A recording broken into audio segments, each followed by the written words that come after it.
Shut up and sit down.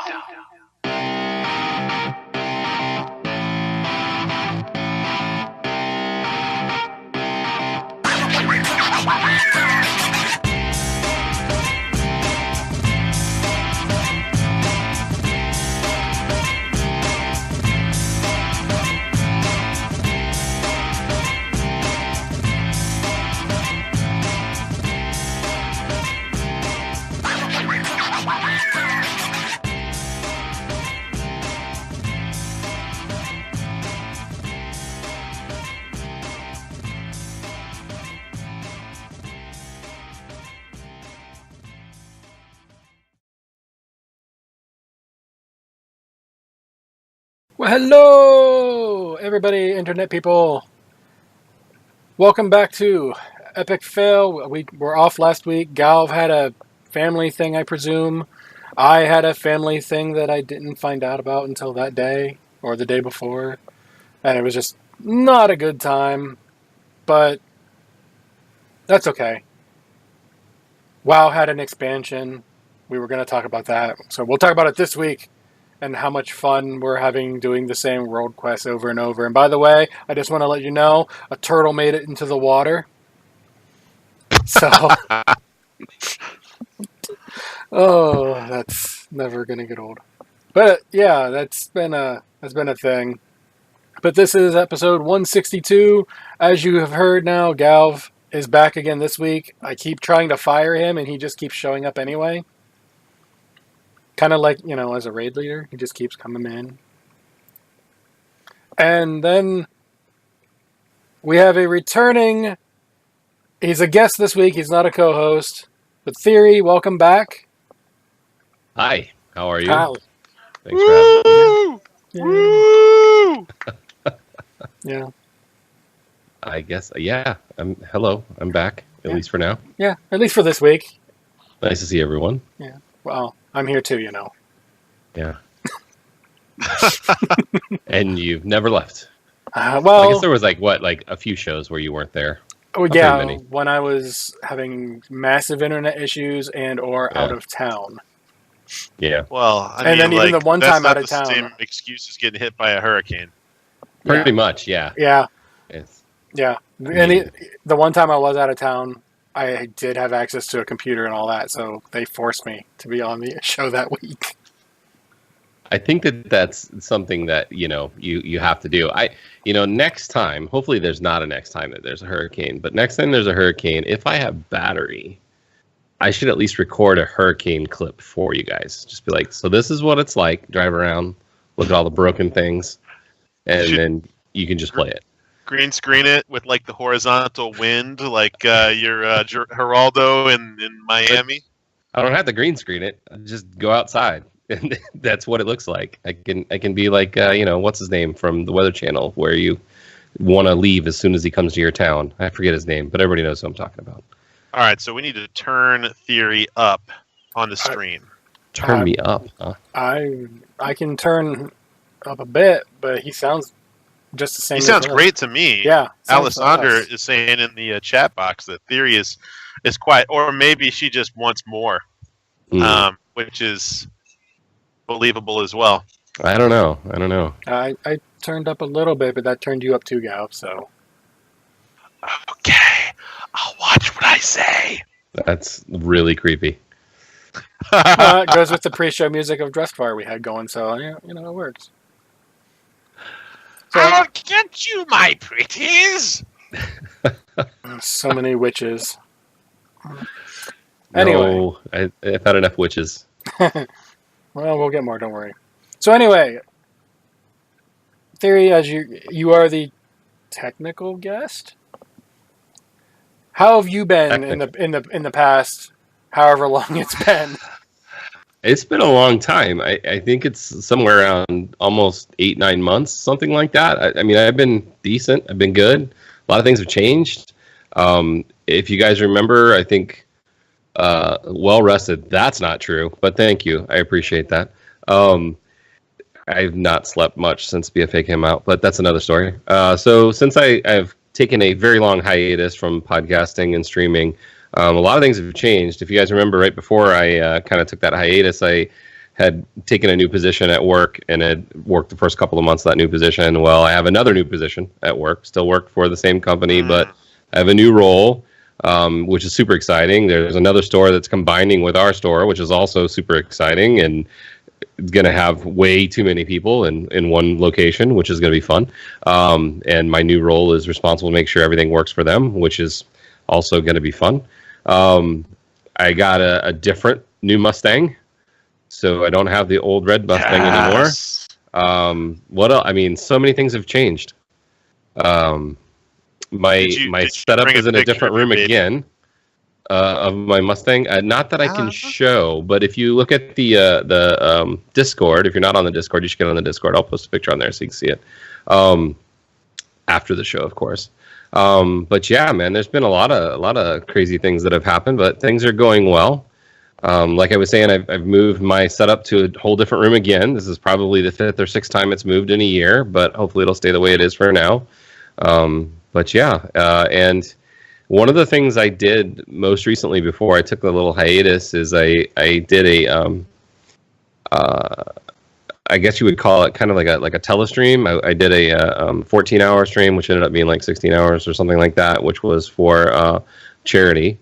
And that went really, really well. And a lot of the Epic Fail folks stopped in and said hi during that. And Alessandra wants me to tell you why I am back. Well, yes, partially because Draven asked me to. Also, I am going to be making the foray into streaming again very, very soon. You will see me streaming much more regularly. Part of the reason that I've set everything back up the way that it is now is in order to begin doing that a little bit more regularly. Obviously, I haven't done it in 8 months, so anything would be regularly, but compared to that. But yeah, that is pretty much it. I mean, I'm here because Draven wanted me here, and I'm here because I want to start doing things again. The itch is back. So yeah, I think that pretty much covers it. They make creams for they make creams for that.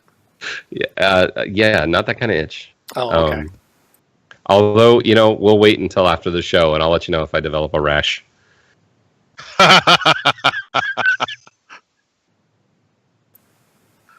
But how are you guys doing? Not even gonna make a comment there. How about you, Galv? How you been doing? It's been a couple weeks. Yeah, I've been great. So I went through about the 2 busiest weeks of my life, and hold on a second. I had to cast Repel 8-year-old. So let's see. Oh, my son just lost his tooth. That's what's going on. Congratulations, son. You guys want to see a tooth?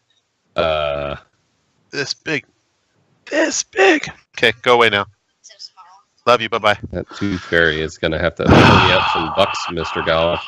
Yeah, it's a tooth fairy night. But, I mean, that's kind of a cool deal. So, I love having kids. You guys were just witness to history. So, apparently, my son lost a tooth since I've been here last. No, I took my kids to the Black Hills of South Dakota with my girlfriend, and we stayed out there and did all the cool stuff, Mount Rushmore and the Mammoth Dig, and did all that. I had an event at work where I had to organize it the same weekend. I ran the town festival with the fireworks and the beer tent and all that. Plus, I did a Ragnar relay that same weekend, which is a 205-mile relay run with my team, the Crazy Cats, which I pulled about 16.5 miles myself in 3 separate runs. So I did like 6 1/4, 5.5, 6 1/4, somewhere in that ballpark. Wait. Who was chasing you? No one. Just Father Time reminding me that my 5th year in a row at this was harder than the first year. Damn, that's scary. Okay, yeah. I don't want to think of that next time I'm on the treadmill. Sorry, keep going. Right? Just put a picture of random boss behind you. So whenever you turn around, you see it. Oh crap! Well, so my team is the Crazy Cats, and we run in things that are like cat prints, leopard prints. I'll let the viewers imagine the worst, and it's probably worse than that. But we're very popular. We're one of the most famous teams that runs that event. We've been doing it since 2001. I've only been on the team for 5 years though, and they're super fun. we bring Bluetooth boom boxes in each of our vans and set up at all the exchanges and blast awesome music and do dance routines and cheer people on, and hand out water, and it's a grand old time. So it's a lot of fun. Plus, well, it's good exercise and motivation to get out there and work out ahead of the event. So, oh my God! And can you believe it? There was some video game stuff that happened recently that I've been enjoying too. But we'll get into that later. So I've been busy for like 3 weeks in a row, really busy. But I'm here. I'm alive. I'm not dead yet. I'm not dead yet. You will be in a minute. 16 miles, I would be dead.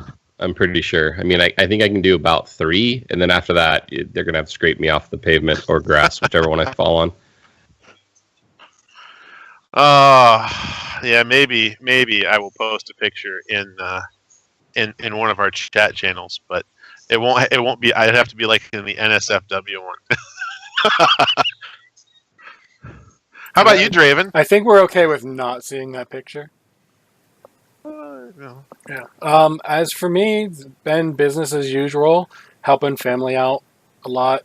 I've been helping the relatives out even more lately because they've been having more doctor's appointments and stuff like that. And I get to do it again on Monday. Ooh. I still got to figure out what time that is, though. Might want to find that out soon.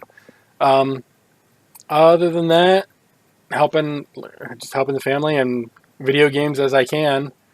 It hasn't been a whole lot of it this week, actually, despite I've had a little bit of time here and there, but yeah. I've played no other Blizzard games except WoW in the past, about 2 weeks. Ever since like the 13th. Well, no, that's not true. I played Heroes for an hour to clear out my dailies, and then I just kind of forgot to keep doing that.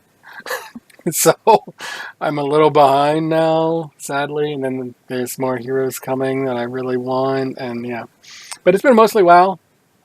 We'll go into progress ratings and stuff like that here in a bit, but it's been interesting. I'm struggling to find mythic groups for dungeons when I'm actually on. Like the raid team, we have people that can go into mythics, but they're full most of the time. Well, we're getting more and more every day, though. Yeah, we're getting more. Should get easier soon. And then whenever I try to plug into one, I'm assuming that they want like 350 to get into it because I'm 330. 350 from mythics? That's what it seems like. Must be raid geared before the raid comes out just to do mythic dungeons. To get prepared for the raid. That's a high number. I'd say isn't Link 325 or 340? Yeah, if I put on all of my best gear, I'm over 330. But because That's pretty good. Because of how simming works out, dude, you're almost ready for normal. Well, because of simming, I'm still wearing my trinket from Argus. Not the Lego, but the regular one. But it's just simming. I have better one, or a higher item level one, that I could put on, but it sims out less DPS. So I'm just keeping it. And It's interesting because I thought those were supposed to kind of degrade, kind of like how the legendaries did. Well, it's the stat. It's just stats. Stats. And then and then the because it's not a legendary, its effect, which is basically occasionally do more fire damage. Yeah, I'm betting that the stats aren't going to change, but I'm betting that fire damage might be a little bit different than what they calculated as far as the Sims go. But I don't think the Sims calculate procs that much on trinkets. Well, I'm assuming it does, but it was a massive difference. It was like 4% difference, and I don't think it would screw it by that much. So, I'm surprised because I'm under the impression that pretty much everything that's come out in this expansion has put the old stuff right out of use. It's a 280. I think it's 280. That was what 1,000 was. Whatever it was. I think I'm just going to call it 280. It's 280. I've got a 310 that I could put on. 280, yeah. Yeah. I've got like a 305, 310 that I could put on, but it sims lower. So my item level is like 5 lower than it could be. World Quest, I got a 340 chest Azerite armor and a 350 pair of gloves. I'm like, and they both have haste on them. Well, the gloves have haste, The Azeroth armor has a trait that adds haste on damage. Okay. Is it a Yeah, chance abilities. to, like, with stacking or something? Yeah. Yeah. And it stacks with the shoulders that I was telling you about, Galv. I can't believe you have those. Those I are can- like a rare beast. So it's Netherlight Crucible 2.0. I have a pair of shoulders that has a trait that on my damaging abilities has a chance to proc haste, and it has no cap that I've been able to find. I've run out of enemies before I found out the cap. Jeez. My chest piece. You need to go work on one of those rating dummies in town. Yeah. That totally sounds like something that will be nerfed soon. Oh, it will. Don't tell Howland. Just with the shoulders alone, with that one trait, I've gotten my haste up to 118%. Wow. Many blood trolls died in testing how high I could get it, and then I ran out of them because they didn't spawn fast enough. But It totally sounded like a Star Wars reference. Bringing us this information. Yes. Yes, that's it. That's the reference. But now I have a chest that has a similar. It's different, but it's similar. But it also procs haste, and I have not gone to that same area to test how much haste I can get up to now. And I'm like, this will be fun whenever I get both of them. Is it just based on damage done, or is it based on like killing blows? Abilities, just damage abilities. Yeah, I could see this. It's not 100 really high on a raid boss. It's not 100%. Like just because you hit a button doesn't mean it's going to proc it. It has a chance to proc it, and I think it's already been stealth nerfed, to be honest, because I haven't gotten very high since. Okay, I wouldn't be surprised because that does sound like something in a long fight that would be completely broken. As long as it keeps procking, yeah. Because I want to see that one in action. You gotta maybe record that. I put it in Discord, or I put the picture over in a couple of the Discord. I took a screenshot. I managed to screen a video of this. Yeah, I screen grabbed. It was down to 104% when I finally hit the button because it had lowered a bit. So I have a question. I know that we're still kind of in the beginning, but you already started talking about like gear and stuff. So is the other trinket, the one that's not one tier behind, is that a Dark Moonfarer trinket? No. Interesting. It is. I have more questions for you then, but we can wait till the I would have to go gear look section. it up. Yeah. Okay, well, we'll just go ahead and get going. Blizzard General. They were at Gamescom. We got some WoW news, interviews. They revealed finally the Ashara cinematic, which we'll talk about here later. There was some Hearthstone stuff, I presume. I'll let Galv decide if there's anything worthwhile there to talk about when we get to Hearthstone. But there were just all kinds of stuff. I have 15 minutes worth of material prepared for you. Well, you're going to get 3 of those minutes, so... You could just let him record the whole 15 and then speed it up in editing. Have like Alvin and the Chipmunks sponsor the Hearthstone segment. That would be hysterical. Actually, I could do that. I just don't want to sit here and listen to 15 minutes of it. But so yeah, Gamescom, yeah. They were there. They unveiled. That was where our title art, which is now currently on screen with a couple extra things on there, came from. And among everything listed, Overwatch, they showed the Diva cinematic, which was interesting. But we'll get there momentarily. I know, Theory, you don't play Heroes, so we'll keep this brief. The original tease for the most recent hero reveal, which is now Mephisto. We know that. Diablo's brother. One of Diablo's brothers. Mm-hmm. The original tease was just like a little like arcane sigil logo burning in the air, and everyone instantly went, that's one of Diablo's brothers, because we've seen that logo before. We just weren't sure. I thought Death Eaters for sure, but I was wrong. Well, kind of. Yeah, that kind of was. But the funny part is there was alt code in it that said Mephisto teaser. So we knew it was Mephisto within like an hour of them posting that, because normally they would want to drag it out for a couple days. Well, we got Just have confirmation. Mephisto roll by the camera a couple of times. Yeah. But yeah, it was funny. So yeah, Mephisto's going to be out. He looks like he's going to be super cool. His abilities seem to be the more people near him, the more damage he can do to them at once. So that'll be fun. He will be a gold purchase for me on day one because I don't have the cash, and the other skin didn't really appeal to me anyway. Is he like your spirit animal or something? You have to have him. No, my spirit animal was the satanic goat in WoW. Ooh. You're so satirical. Yeah. But yeah, we'll mention him too because that was a thing. But yeah, so Mephisto's coming out. I believe if he's not out upcoming on Tuesday, that's when he goes on PTR, and then he'll be out the following week. So that'll be interesting. I'll have to take some time off WoW, whatever day he's out. Submit a time off request through the fire department absence notifications, please. Oh no, I didn't mean like Denied. I didn't mean like full on days. I'm just thinking I'll have to like not log into WoW on say Tuesday afternoon or evening or whatever, so I can pick him up, play him a little bit, and then okay, I think I figured him out a little bit. Okay, back to WoW because I got to get my freaking reps up to Exalted. There's people that already have that, man. I'm close on a couple of them. Yeah, I am not, but we'll talk about that in a few.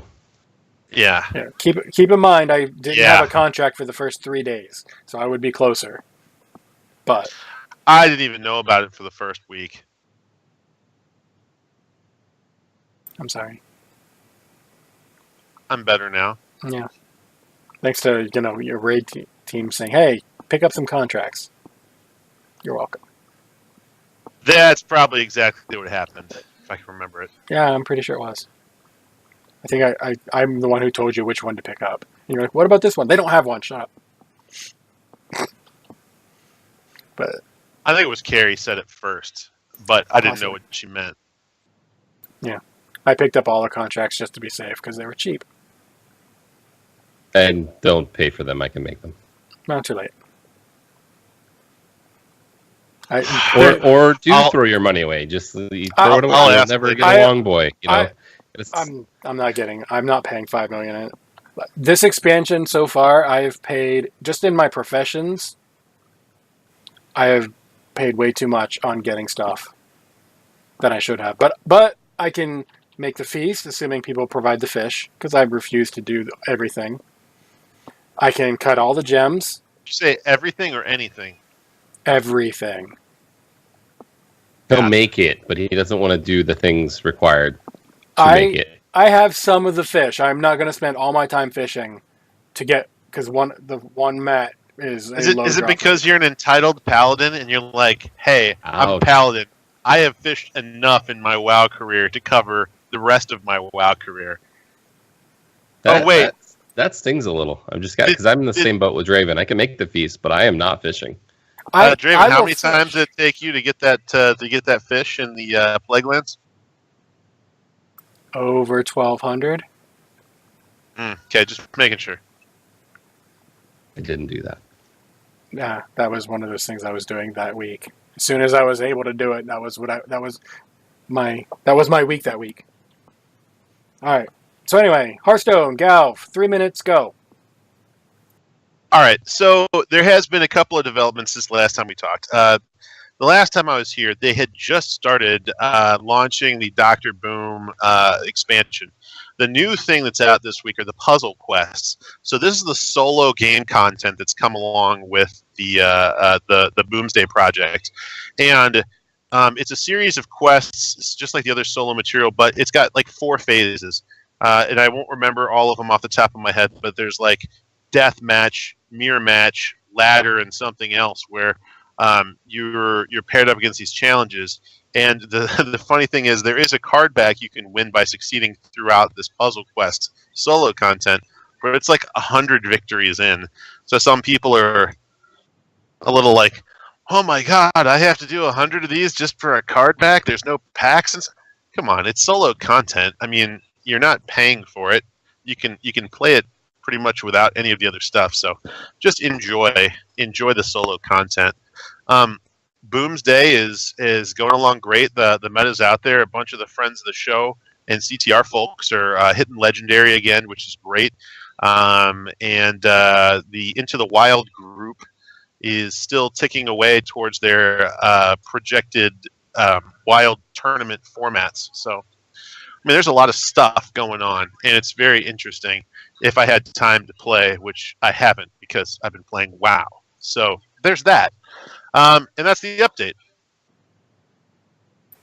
1 minute, 30 seconds. So you use That half was the really allotted good. time. I didn't even fall asleep or get bored or try to find a book or anything. Very- I know I am very- about check books. your That cell was, phone. I was- I was gonna say I remember yeah, that's over there. books and you don't get along. You would have gone to find your iPad. or something. It would have been Should I a have book on my started- phone or on my iPad, but still, I didn't even reach for it. I was counting off the stuff you couldn't remember, and you're done. Did I make a mistake in impressed. not opening up with a story about a homeless person I met in the park? You might have. Yeah, that was probably it. It's been a long time since I heard about a homeless person on the way home. I'll have to I message miss her. Scarlett. Yeah, Yeah. I'll have to message her and Spanky. find out an update. Yeah, Yes, she's- Miss Spanky. So I don't know why she went to Spanky. That's but what she was yeah, before Hey. she went to Different ARP. different strokes for different folks, guys. True. However, I still miss her. Good Absolutely. job. I've talked Good to her a job. couple times. Under 2 minutes. Yep. Good job. You know how much time I played Hearthstone in Under 2 minutes? Under 2 minutes. Yeah, under 2 minutes in 8 Yeah. months. Yeah. All right, so get Yeah, your so tears on, because I see the next category up, and it's a tearjerker. Okay. Okay. I don't think it was a tearjerker, but I don't think we watched the same cinematic. But okay. yeah. I don't know. I kind of cried the first time she blew it up.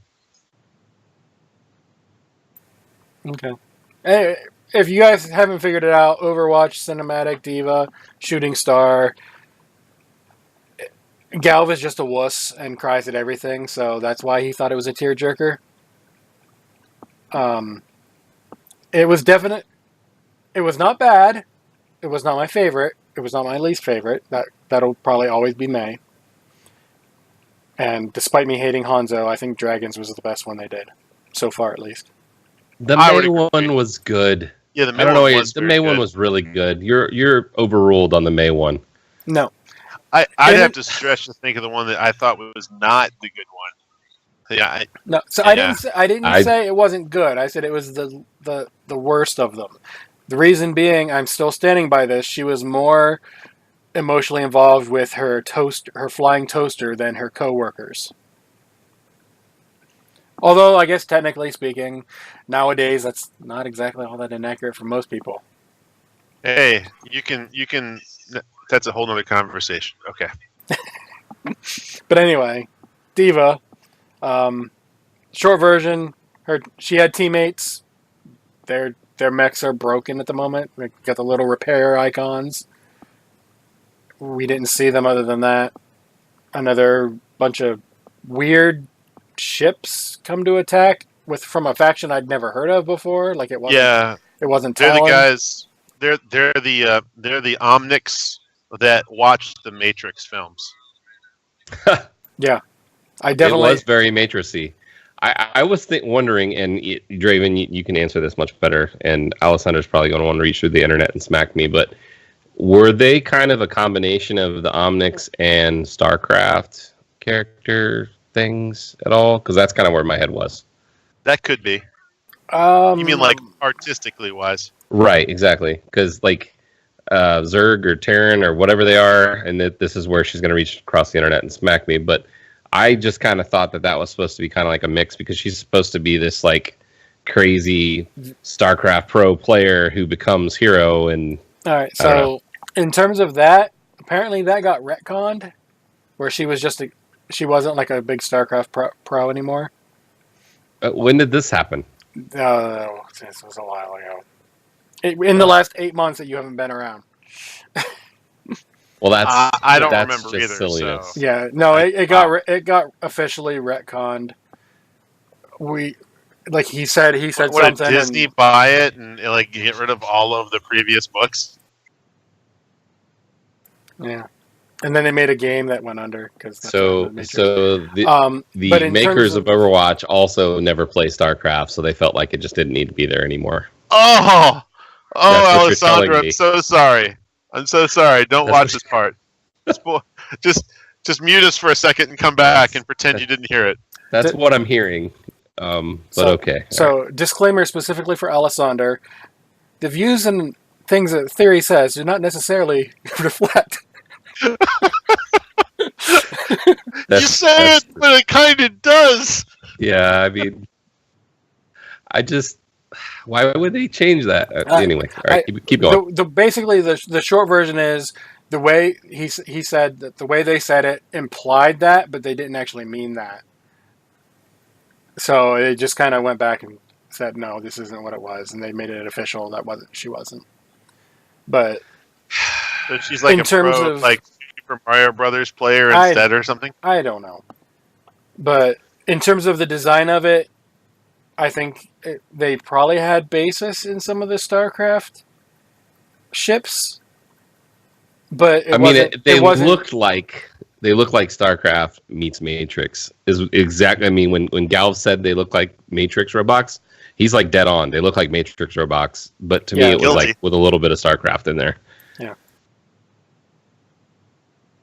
But I mean, you said that you thought that the May one was the least favorite or least well done video, right? Isn't that pretty much what you were saying? My least favorite. Okay, for me, this one is my least favorite. It's not bad. None of them are bad. They're all good.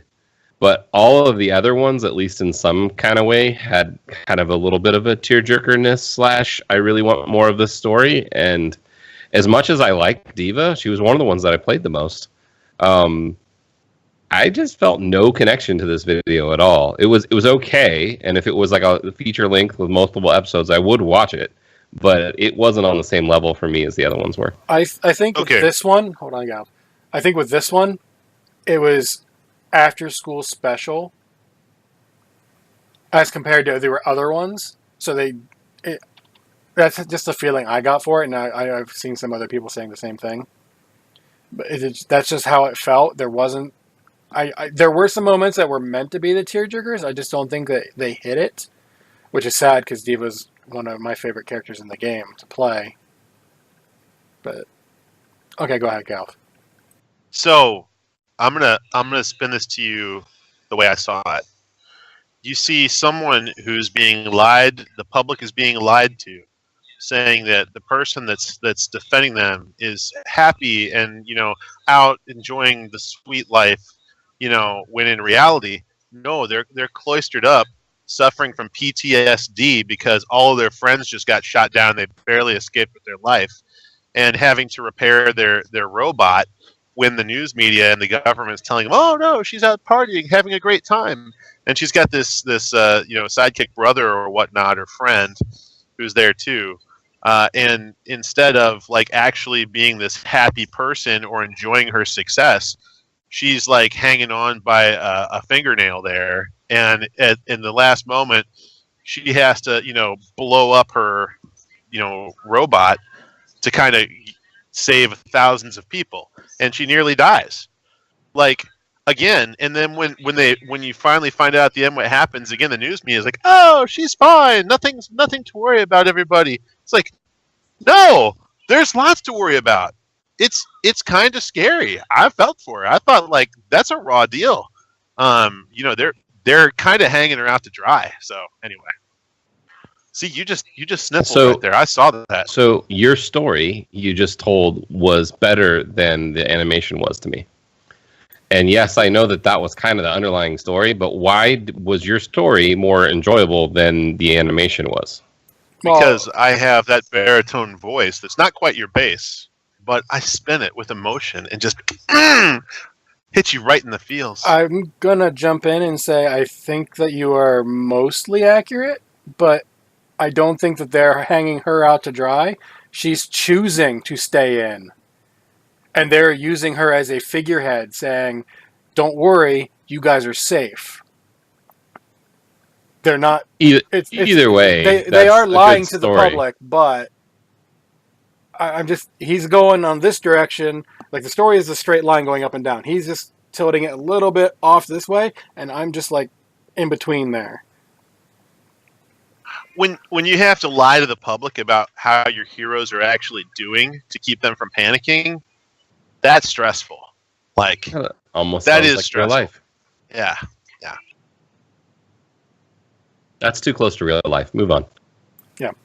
I thought it was a good video, and it was a good video. It just was not the highlight video that it could have been. Agreed. Totally. Yeah. Speaking of things that probably won't be as good as they could have been, there's a new map coming in Overwatch.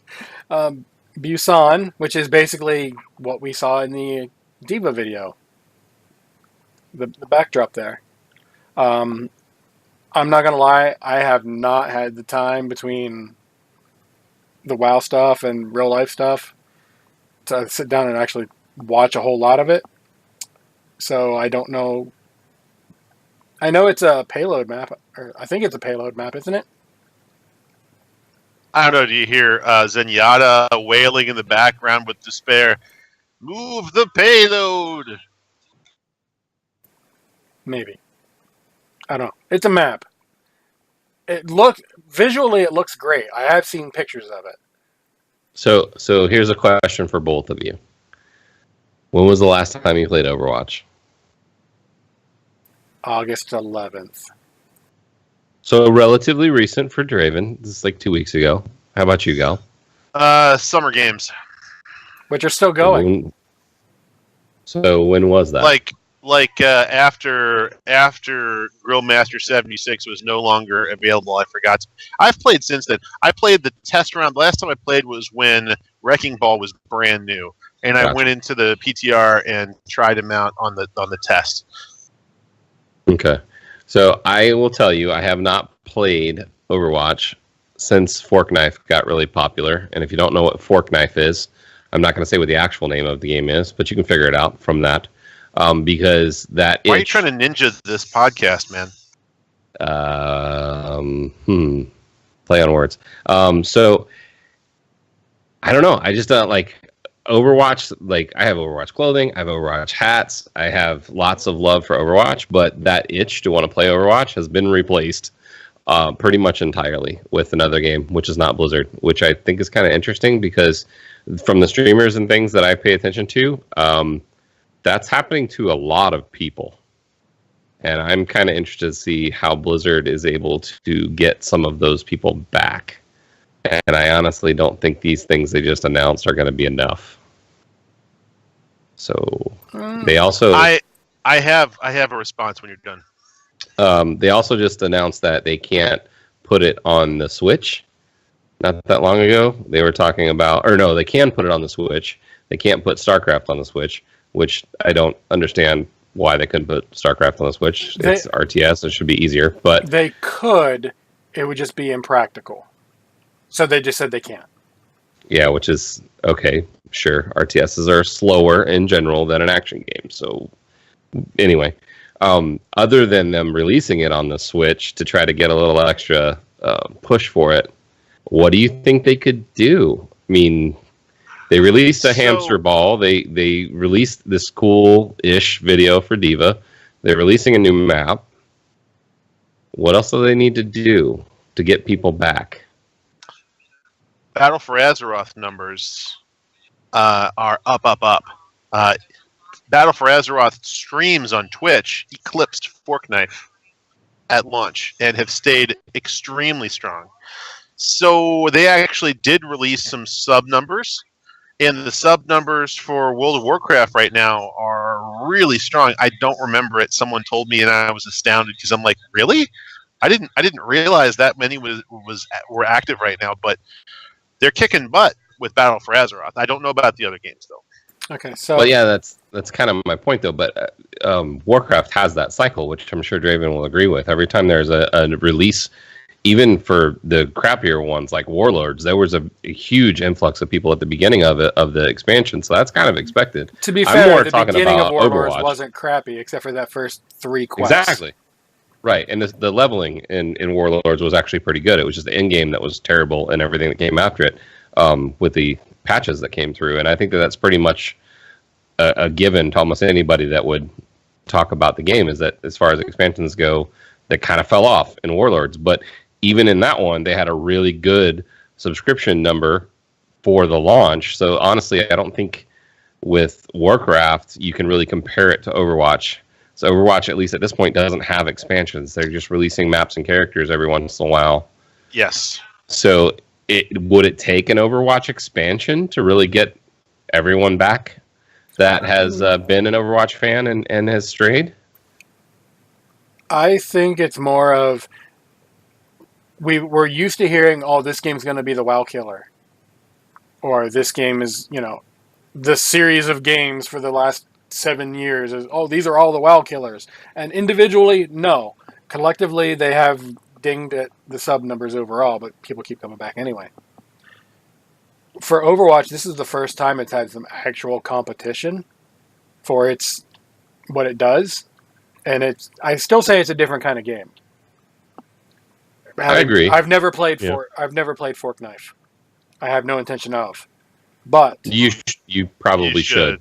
Yeah, just for plus perspective. And one of the things they really have done right, and I know this is a Blizzard podcast, but Blizzard can maybe learn from this, is the part of the game that is the hottest part of the game is free. And there's lots of cool things that you can buy that are cosmetic. If you want to spend a couple $100 a month on it, you easily can, but you don't have to. You can play the game without any of those things, and you're not really at a disadvantage at all for free. So because of that, it's huge. Plus, it's on every single damn thing you can think of. You can play it on it. So, I mean, there's a lot of things that they are doing right that Blizzard can kind of learn from. Yes, no matter if it's an Apple cell phone or an Android cell phone, because it just came out for Android not that long ago. So they're doing a lot of things really, really right that I don't think Blizzard has quite started doing, which Blizzard for a long time has been thought of as the company who takes the cool things from all the other games and puts them into their games. But now Epic with Fork Knife has started to do that same thing, but better in Fork Knife. Which, yes, I'm going to keep calling it Fork Knife because I want everyone to call it Fork Knife. Right. So for perspective, with the Overwatch piece, I feel like one of Blizzard's problems is the seasonality of how they rotate through their games to try to drive traffic. They're driving Blizzard traffic from game to game to game. And so when people play Overwatch, it's the people that are like WoW players or Diablo. Like they're drawing a lot of their same crowd will migrate to whatever the new thing is and then regress to what they normally play. So how would you even do an Overwatch expansion? I think Overwatch League was good. But what is that next step? Because they don't have like a first player. Is it a first player adventure? I don't know. That seems like a huge waste of capital compared to what they've already got. Well, yeah, I don't know. I'm thinking right now, Fork Knife, I'll call it that for you, is as big as it is because things like Overwatch League are in hiatus. That's helping drive the other game. I'm not saying that's the sole reason. From what I've heard, that other game is rather fun. I have no interest in it because it's not the kind of game I like. But I think in terms of Overwatch in general, I think it's just maybe it might be the other game is the flavor of the week, and that particular flavor of the week has lasted a little longer than expected. I think that's fair. I mean, it's lasted for probably, in big numbers, 6 months plus, and usually when it is a flavor of the month, it's like 3. So that's definitely fair. But I still feel like Blizzard has some things that they can learn, especially when it comes to Overwatch, Absolutely. where Overwatch is poised and still on the brink of being huge. Overwatch League just finished, 2.5 weeks ago, 2 weeks ago-ish? They finished? Somewhere around there. And so, it's been 6 months that really Fortnite has been kind of pinnacling their success. Maybe like a 50v50 battle royale mode for Overwatch, or a 10v10 or something. I don't know how they could do it, to be perfectly honest, but I do feel like they need to do something. obviously I'm not a game developer, but as someone who's a fan of both Blizzard and Forkknife, I can see that there are things that Blizzard could probably figure out and do better in order to try to get more people pulled into it. But the one thing I will say is that you are right with the streamers who have been streaming Forkknife very successfully, pretty much all of them except for the Ninja that you talked about earlier, have all started playing Warcraft, which is kind of cool. So it's like, okay, all right. Yeah. Now he's done doing his job. He's finished playing, the game that he plays for his job, and now he's going to play World of Warcraft. All right, great. Awesome. It's kind of relatable at that point. I have a lot to say on that, but So- I'll wait. Galv, you mentioned sub numbers. They didn't give us official numbers. They did say there was, I think, 3.4 million opening day sales. The pre-launch sales were 3.4 million, which is an astoundingly high number. It's the biggest one they've had. The one number I did hear unofficially was over 10 million subs at launch, which hasn't happened since Cataclysm and Wrath. That time frame. The thing that's weird about subs now, compared to how it used to be, is the fact that you can sub with gold, and you can sub with gifted, whatever you want to call it, BlizzBucks or whatever they are. Some countries, But- it's difficult to do that in the EU. True. But I will say, even with a token though, someone bought the token, so true. someone So still they is got giving the them money Yeah. somehow. Yeah. They definitely got the money somehow, and a lot of those people are buying tokens to buy trinkets. Darkman Fair. But Alessandro just said Warlords had 10 million at launch, and they did. And I want to say Mop had something like 12 million at the Pinnacle, if I remember correctly. That was a long time ago. 12 million was I think Wrath you got- Kata. I Okay. think you got a month free with every ticket stub from Kung Fu Panda, though. Ouch. You all. I don't know how to respond. But it obviously has done well, and there was minimal glitches on launch, which I don't know how much you want to delve into that, Draven, but it was I would say a fairly successful launch as long as you weren't on one of like 4 or 5 servers, and those 4 or 5 servers sucked, but pretty much for everybody else it was a great experience. Yep. So the Warcraft team and the Warcraft developers, even though they are not perfect, are doing a damn good job at getting people back. So maybe the Overwatch guys should take a look. So, technical question: are we now immersed in the World of Warcraft segment? Because we've been tiptoeing towards it. Speaking about Overwatch, are we there? Sure. Warcraft, go! Jeez. Yeah. All right. So as we mentioned, Battle for Azeroth has gone live. Obviously, we don't have all the information of everything that's going to happen, so we can only go with what we know so far, first impressions, that kind of thing. Yep. Clearly, we are all enjoying it, but how much isn't, could be varied. So we'll just go around here, Theory, Galv, then me. Scale of 10, favorite parts, that kind of thing. Okay.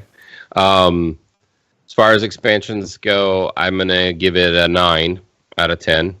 Part of the reason I'm giving it a 9 is just because of what they've done with the classes and how they work. The couple of things that they did, which I do think were necessary, are not necessarily fun changes for the game, like the global cooldown things, which have made some of the classes that used to be very, very fun and fluid kind of more of a pain in the butt to play. Warrior! Yeah, exactly. I experienced that personally, and it made me hate my character. Luckily, I was able to get a couple of pieces of gear and change specs, and now I do like my character again, at least when I'm DPSing, but I will not tank with it. But the leveling experience, the story, especially in Drustvar, really good. I would say, even though the theme of it isn't something I'm super fond of, the storyline in Drustvar was top-notch as far as the different stories they've done for leveling. The way things are working with island adventures, yes, Hello Kitty Island Adventures, that's what they're called. That aspect, having a table which is not ruling your world, having basically a garrison that doesn't exclude other people when you're on the boat doing your table. A lot of the things that they put in place, even the scrapper, which I both love and hate, are good things that they've added to the game. The way they've changed professions is fantastic, unless you happen to be someone who needs to purchase a Dark Moon Fair trinket, which hopefully we'll talk about in a minute. There's almost every aspect of the game. I think the improvements are there and visible, except for the way they changed some of the classes, which I'm going to just go ahead and say most of the classes. But other than that, that's why I would give it a 9. Next. So, I will also give it a 9, and it's my own fault. I understand there's some difference in the classes, and I generally agree with you, Theory. I think that what they've succeeded in doing with the class changes is reducing button mashing and making it more thoughtful, kind of like combo setups in a more fast-paced game where you're intentionally planning just the next move ahead rather than just mashing whatever your default buttons are. So I get that. But I would say that my biggest problem is that I'm trying to prep 2 raid tunes at the same time. And so rather than immerse myself in what's been a refreshingly well-developed and beautifully rendered vision for an expansion, I have been literally ball busting all the way through every minute I've had because I've had such a busy 3 weeks that my time's been limited. And so the more time I've had to see what's going on and read up on it, the more I've been impressed. And not just me. I've been reading other articles and what other people's impressions are, and it's actually impressing people that don't normally play World of Warcraft or some that may have sworn off it for a decade. So I give it a solid 9. I think there's not much they could have done to execute this one better, except for perhaps improving the pacing of some of those character class issues that you pointed out, which is a real thing. Well, before I get into my part, what I'm going to say about the character changes, we don't know the fights all that well yet, or the future stuff. Maybe they usually have a semi-good reason, at least in their minds, for making changes like that, whether we agree with them or not. That's another I can story. help with that after you give your opinion. Yeah. Go ahead. I mean, we know the first raid, kind of. That information's out there, but beyond that, we don't really know. In terms of my grading, I would give it a 9.5, except that there are absolutely no old god references whatsoever in the expansion, so I have to drop it down to a 6 or 7. Because there's what do you mean there's no old god references? There's nothing to do with old gods whatsoever, this entire thing. And despite them saying that there wouldn't be, I haven't seen a single one.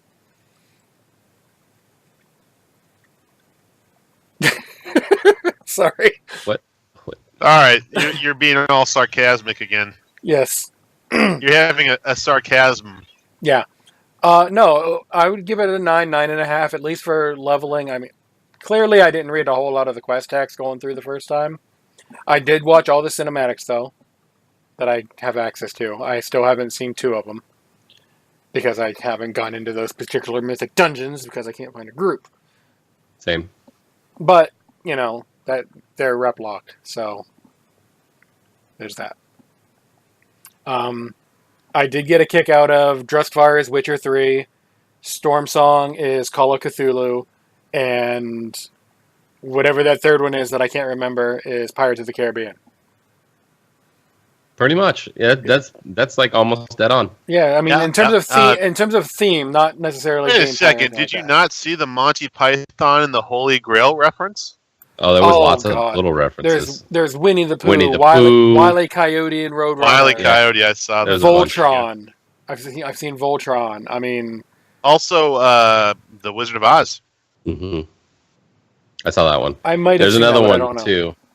MMO Champion pointed one out that I don't remember what it was, yesterday also. But there's a whole bunch of pop culture reference stuff in there. Oh, yeah. But yeah, in terms of leveling, my one complaint, and I will have it, Legion was a little linear in terms of its leveling, even though you could pick zones. This one was way, in typical Blizzard fashion, we went from 1 to 11 and then back to 1. There's no middle ground here. Questing, side quests, Give us a different color of exclamation point for side quest main quest. That's a good idea. Like we got blue and we got yellow. That's valid. Blue for daily Yeah. or repeatable technically, and then Yeah. yellow for main. Give us and then orange, I guess, for artifact, but that's gone now. You should actually send that idea in. That's a really good idea. That's high quality. They've already gotten that question multiple times. So, I will piggyback on you just briefly for a second there. Yes, because I went through the quests, and the second time through with my second character, I saw entirely different areas of zones and quests that I completely missed my first time around. So, yeah. Same. Yeah. I mean, I've only leveled technically all the way one character, which is my main, my paladin. My horde demon hunter, I think, is like 112, 113 now, because I want to see that side of it too. And then once I get that one, I'll probably do my mage or my death knight for mining for freaking gems. But yeah, it's been... Yeah, chat's bringing it up. They said that in the Q&A. Yes, I know. They're going to do what, the quests? They're going to make it, well, not necessarily colors, but they're going to make it more distinct that this is a side quest. This is the main story quest.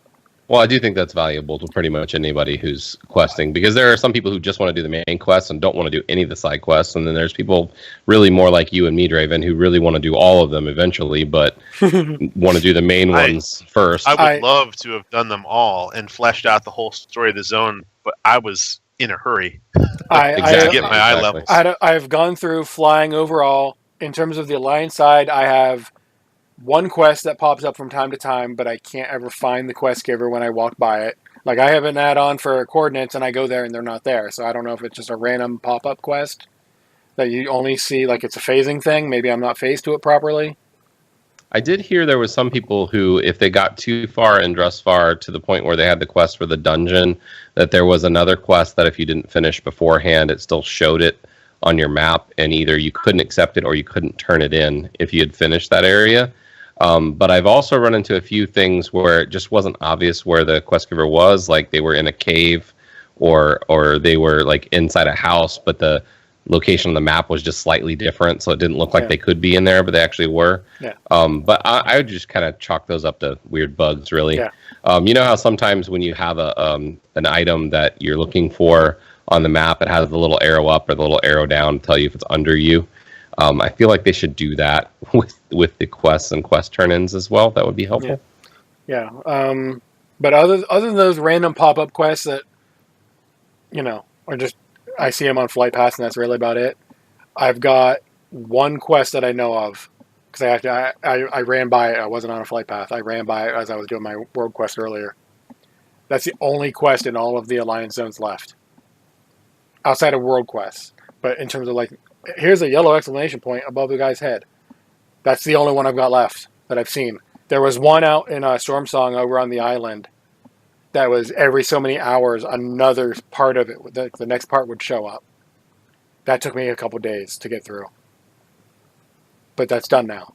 It's not. Well, supposedly there's some quest line that leads to a mount in Storm Song, which takes like a month or something. Really? Yeah, I don't remember exactly what it is, but it ends in giving you a mount, but it's something that you have to unlock, and then you get a quest every few days. Yeah. You have to do it, and it continues. Yeah, in terms Is of it what like I've found so far. a little cat that you have to feed, and they get whiskers, and there is It's a Tamagotchi. It's a Blizzard Tamagotchi for sure. I know that there is a one of those weird dragon mount things that they got out there. Or pterodactyl, rather. I think that's what I'm talking about. Yeah. I'm pretty sure it was a pterodactyl. I didn't unlock it, but I heard other people talking about it. Yeah. I haven't. If I've unlocked it, I don't know that I've unlocked it. Something about how to grow your own dragon or something like that. Yeah. Another pop culture reference. Yeah. Yeah, there's all kinds of stuff like that. But yeah, it's I've had fun with the expansion so far. In terms of reputations, 7th Legion is almost revered. I think I'm like at 70%, 75, somewhere around there, through Honored. And then the Tortolans, I'm about 50 to 75% through Honored. And everyone else is revered plus. That's pretty good. Just from World Quest. Oh no, I am. champions. I haven't gotten to revered. 7th Legion. I am revered. Champions. I'm almost to revered because there's a thing at revered. Well, don't you get gear from that, Draven? Once you're revered. Your item level for your net goes up. I don't think you get gear. So there isn't a vendor for champions because all the other ones have vendors, and there's like 355 or 350 items that you can buy. And there's a vendor, but I don't think there's anything at revered. I think it was honored gets something, and exalted has something. For which one? 7th Legion? Champions. Oh, champions. Yeah, I know they have. I don't remember seeing anything for. I can't remember what's on Magni off the top of my head, or whatever the merchant is there. I do like that they gave us a nice portal right there, though.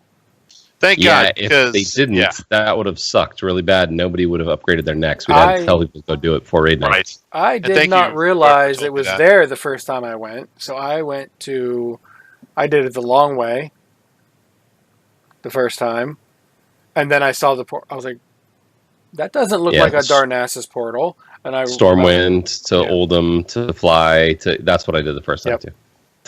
Yep. And it took a couple extra seconds, but I was okay with that at the time. Then I saw the portal. I was like, oh, thank God.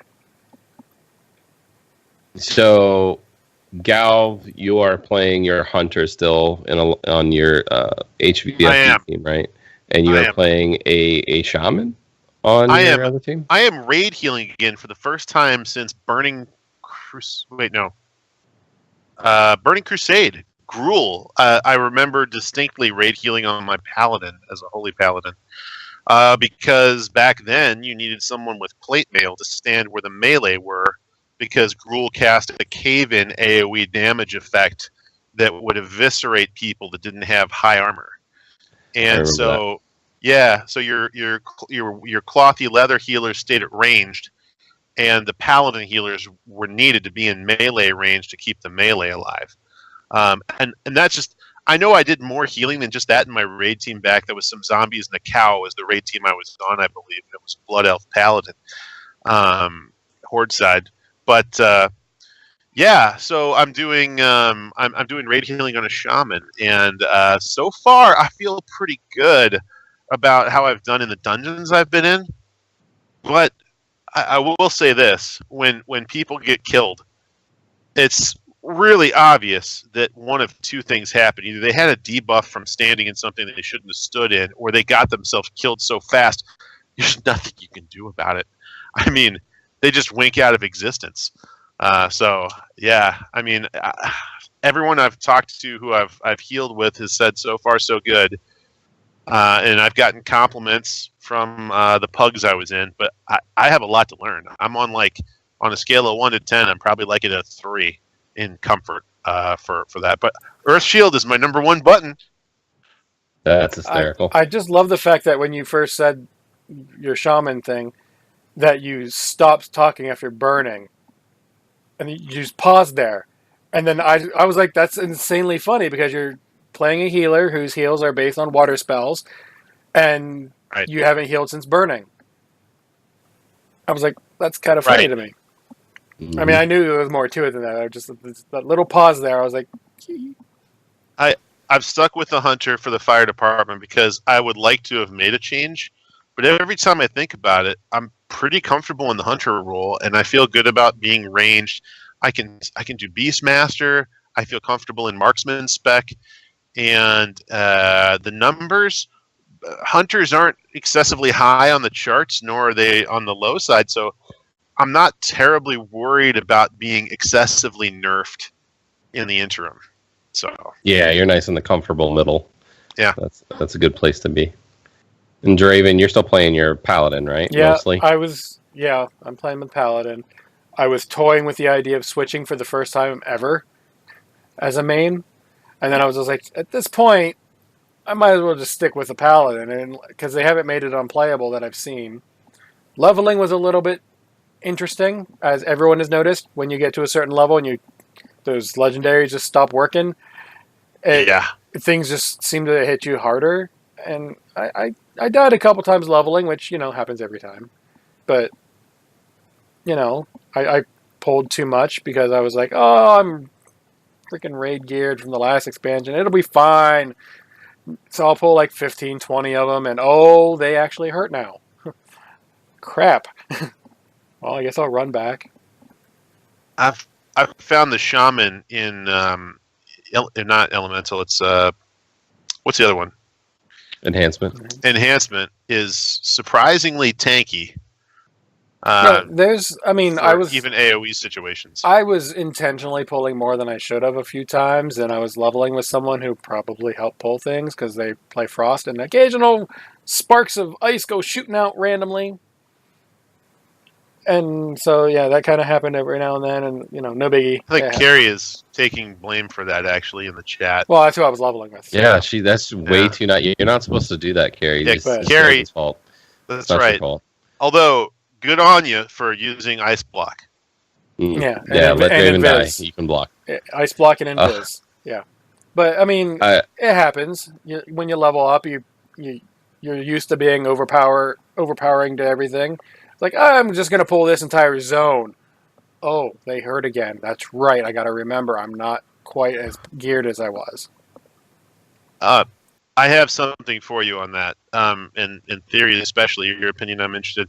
So, World of Warcraft has been in a lot of media publications for online games where it really hasn't appeared for years. Like I'd say 2 or 3 years. It hasn't been this popular to talk about, to write articles about. And there was one critique. There was an article on Polygon that I read where the guy was commenting that the headline was World of Warcraft players are taking off gear to increase their power. And the premise is that they're taking off their neck piece and taking off some of their other gear to lower their item level after they hit 120, because as enemies scale up in the 120 bracket, it makes it harder to overpower them. And by artificially lowering their item level, except for their weapons and stuff, they're able to wade through enemies without resistance. And one of the comments on that article was, "What are you, just grabbing stories out of Reddit now?" And I found it funny because I also disagreed with the premise of the article. That might be a way of jerrying the numbers. But why would you world quest with a lower item level? The rewards won't be any higher. I think it's just to get clickbait views. These people don't know what they're talking about. I think you're partially right. Also, go ahead. Go ahead. No, go ahead. Ian actually talked about this, and it's not. Yes, you're correct. World quests do scale with your item level for your rewards, but the mobs don't scale with your item level. The mobs scale with your level, not your item level. So in some cases, you can actually change things based upon what you're wearing, like in some daily type stuff and things like that, maybe even in islands. But in the regular world areas that we're in now, that's not supposed to be the case. It's supposed to be leveling compared to your level, not your item level. Now, they did say back in last expansion that the islands, Broken Isles, whatever it's called, that was supposed to scale with your item level. Back then, they toyed with that a couple different times. But it doesn't make any sense, because if you think about it, as we get more power, the same stuff we've been killing over and over, we're able to kill faster. And it's not just because we got better at our tunes. So something's broken with that idea. Okay, so things are scaling to item level currently. It's intentional. We will outpace that scaling. Like at 120, let's say it's 1-to-1, where things will take on average 5-6 seconds to kill a regular mob. Eventually, it's going to take 2 seconds. It'll take 4. And eventually, your own item level is going to outpace their item level, and it's just you're going to get faster. So the scaling does happen, but what I'm saying, from what I'm seeing with Galv's talking about taking gear off, it's going to lower your reward for your world quest for sure. Exactly. But side note to that, if your Azurite necklace is in the bank, which is how they were saying this would work, you don't get Azurite power rewards. Right. So you're not only getting less rewards, you're getting less power in your rewards to begin with, too. Plus, when you take that gear off and it supposedly lowers to your new item level, you are able to do less damage. Yeah. So why would you ever want to do that? It probably worked for a few people because they were just outliers in what they had. Maybe. But I overall, don't know. it's a dumb idea, and it was right to be mocked by Ian on the Q&A whenever it opened up. Right. Yeah, And go ahead. I don't feel like, even if there is scaling to eye level, as Draven you're talking about, I do believe you that is the case. I don't feel like ever taking gear off would increase your power against a mob. I could see where it would change a lot of things, but every time you take a piece of gear off that has stats on it, you just made yourself weaker. Yeah. So even if you make the mob weaker, you're also weaker. The only way it would work is if there is if someone found the actual threshold numbers of like item level to item level of mobs, and if you could get yourself to be just under it, and that throws that threshold way down. And then when you talk about the timing to figure that out and figure out which items you need to take off, like you've effectively just, you've nerfed yourself. So yeah. And then I got into an argument in guild chat. Go ahead. I was going to say one of my points for saying that though is with the sudden popularity of World of Warcraft with the B of A expansion, I feel like some of those people are going for clicks, but they're not understanding the content because they haven't been part of it for that long. That would totally make sense because it's popular. Plus they got it off Reddit. So yeah. What were you going to say, Draven? I was just gonna say I got into not necessarily an argument. I got into a discussion with someone in guild chat the other day with why is it when I take my gear off I'm more powerful? I'm like, you're clearly doing something wrong if that's the case. Yeah. My DPS goes up when I take gear off. Well, then you are doing something very wrong because you are losing stats. Yeah. So I don't know. I will say then, and you talked about this very briefly. When you hit a couple of different thresholds, 114, 116 especially, and then again at 120, you definitely felt a power drain, so to speak, compared to what you had before that. But it did have a lot to do with legendaries. It had a lot to do with the fact that we were all pretty damn geared at 110 because of the content we were doing when we were 110. So that it kind of makes sense. And although Ian's answer on the Q&A, I think is an acceptable and a good one, it didn't feel this different leveling in previous expansions. I went from the start of the expansion being able to pull 10, 15 mobs, no problem, to I can't really handle more than 3 at times during this expansion without being close to death and accidentally killing myself a few times, just like Draven said too, which I don't really recall it being that bad since like Miss. So I do feel like it's a little bit different this time, but it wasn't horrible. Yeah. I mean, there was a couple times I was leveling, like I said, I was leveling with Carrie. She was playing Frost. We had some nice AoE, so we were like, I'm going to pull a couple extra things. There were times where I had to pop a bunch of extra defensive cooldowns, such as Land Hands or Bubble, just to live, and then I was like, okay, run. Kite them for a bit. You're a Frost Mage, that's what you're there for. You're there to be a speed bump for the guys chasing me. Okay, sure. Well, no, I mean, she's the bait. If I bubble, I drop all aggro. They're gonna chase her. So, there's that. And then once I got healed up again, and they come back at me, and there were times where I'd be like, oh, well, I'm gonna have to horse around a bit.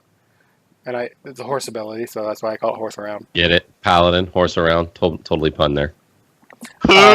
But I took the talent for 2 charges of that because I knew I was going to need it, and I could get them to follow me around, and she might pull a couple off me while they're happening, and it'd be fine. For the most part, we leveled fine. We had a couple of stupid deaths, but it happens.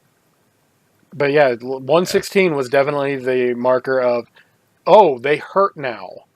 Yeah, but I also got to the point right around 116, 117 where I was replacing those items anyway. I think at 115 I actually got an item that replaced one of the 2 Legos that I had in my bags on my Paladin anyway. So like I didn't necessarily feel the hit of losing the Legos. I just felt the weird curve of player damage, I think. Yeah. Because I was using the trinket, which they kind of recommended for everybody. I Gorfine, or not Gorfine, but something like that. Kill Jaden's Burning Wish. That's it. I was using that, and I was using, I think, Sephuz, and I had gotten a ring that was better than Sephuz, and I had already replaced that when I had hit 116. And the Kill Jaden's, it's just an AoE splash, if I remember right, is the effect that you got on it, and it's a stat stick other than that. So realistically, it shouldn't have been that different, but it definitely felt different at 116. Yeah, even with the other legendaries, because I don't think I switched them over to that, right, or at least not right away. Yeah. One of the things that I had noticed, by the way, that I'm curious about is if the eye level of a green was like a 225, the stats were almost identical to a blue that was 225. Now, if it was an item that leveled up from green to blue, yeah, the stats went up. But essentially, if you had two identical eye level pieces of gear, the stat ratios were the same. Is that something you've seen as well? The ones that I saw, the secondary stats were usually pretty close, but the main stat and the armor were usually higher, but not a tremendous amount. Yeah, there's also with leveling and scaling up, you could have got that, say, the 225 blue at 111, and then you got a 225 green at 113. Yes, absolutely. Although the That's item level should have been different if that happened. And you can see that right now. Like if you go do World Quest right now where you're killing a rare that you probably didn't kill before, and get the World Quest item at 325 or whatever your current World Quest item level is, and then also get the original piece of the same exact item, which is like 278 or whatever, and you basically have two versions of the same exact thing that are completely different from a stat perspective. Which is also a little weird. I don't know if that's intended or not, but I don't know. I mean, all in all, we're talking about little things, and it's kind of interesting that we're talking about little things when I guess that kind of points to how good the expansion actually is, because it's just the little stuff we probably wouldn't care about that's weird. Yeah, I mean, it was great. The expansion so far has been great. We obviously we don't know where it's going yet, technically, but. Or I should say we don't know where it's going yet, tentacly, but that was bad. I know. I liked it though. But if you have to go searching for little things to nitpick about, and we're not even mad about it, we're just saying, hey, this felt a little weird. Everyone else is saying this felt a little weird. Maybe there was something a little weird there. Yeah, absolutely. It's constructive criticism. We're not like, oh my god. I don't have any way of telling you it should have been better. That's the thing. It sort of disturbs. It sort of shakes the class fantasy a little bit when you feel more vulnerable than you think you should.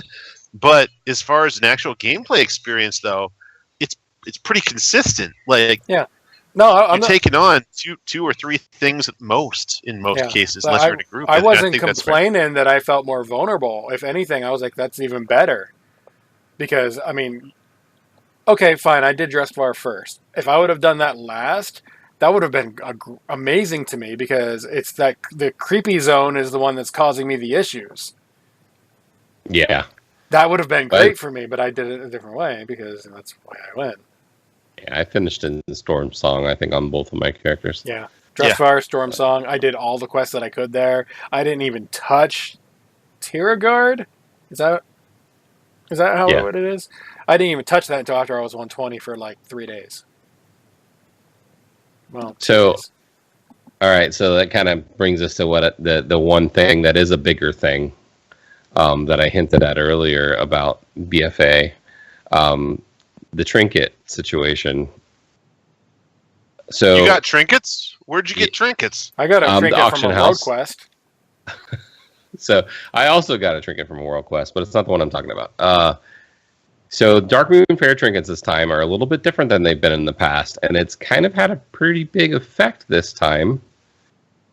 Draven, you said you didn't get it. Why did you choose not to buy the Fathoms deck? Because it had just gotten nerfed.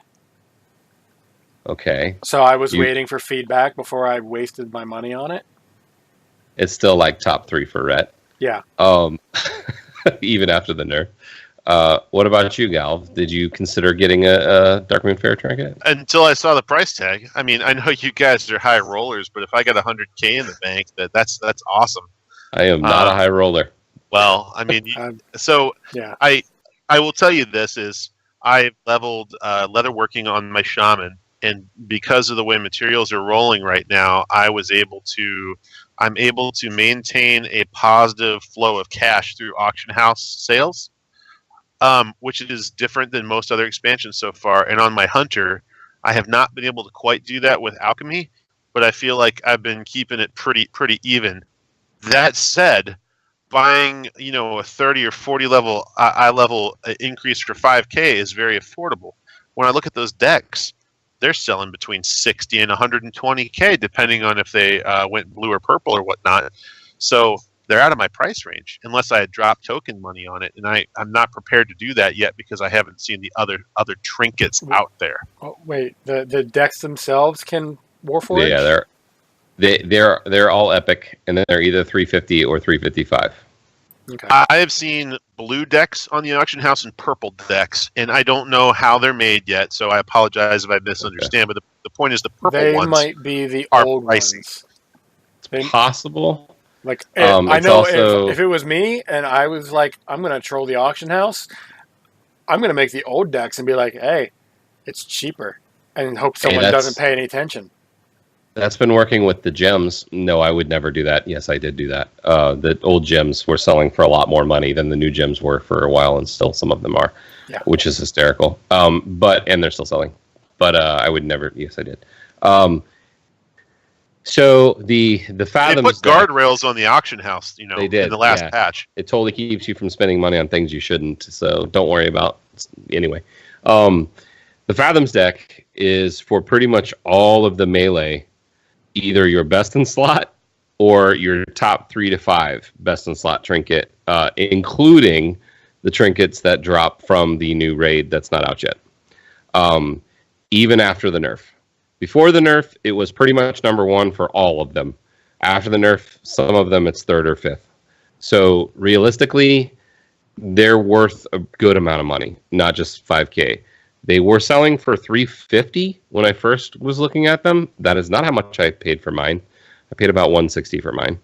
And I don't mean $160. I mean $160,000 for mine. And yes, I bought tokens to pay for it. I'm not a high roller like Draven is. But I will say this, that I've been able to build my other professions off of selling mostly gems. However, there's one real problem with the professions, and it comes from the scrapper. The scrapper is a great idea unless you're an enchanter. So how does an enchanter get mats? They disenchant items. Stuff. A lot of the actual crafting professions need an item. It's not Elysium, but something like that. Was it Draven? Expulsium.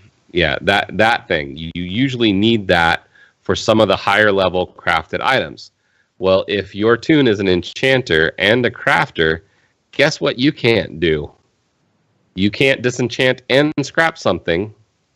So you have to choose, and you have to get lucky when you scrap things that you actually get those items that are BOP and not BOA, which I think they should be, in order to be able to level your crafting profession. Outside BOA, of that would be interesting, yeah. I think they should be BOA, and maybe they eventually will make them BOA, and I kind of understand why I haven't done that yet, since it's the start of the expansion. They want to kind of keep people from capping out amazingly quickly and killing the markets. I can understand that, but eventually they need to be BOA. But the other things, the ability to kind of just grind quests or world quests and just get things that will give you crafting gear out of the drops that you get while you're doing it, is very similar to the way that you were able to kind of be your own farmer at your garrison back in Warlords days for all the mats that you either did or didn't need, and you can sell the other ones that you don't need and kind of make money off of them. It's a much smaller supply than you used to be able to get from the garrison, but you still kind of have a way to get mats that you would never get otherwise because of the scrapper. So in a lot of ways, the scrapper is kind of brilliant. But as an enchanter, it kind of sucks at the same time. What if, when you disenchant something, you have a chance of that expulsum, whatever it is, stuff to proc, so you actually get it that way too? That would be fantastic. That would be another really good way for them to fix it. But currently, you don't.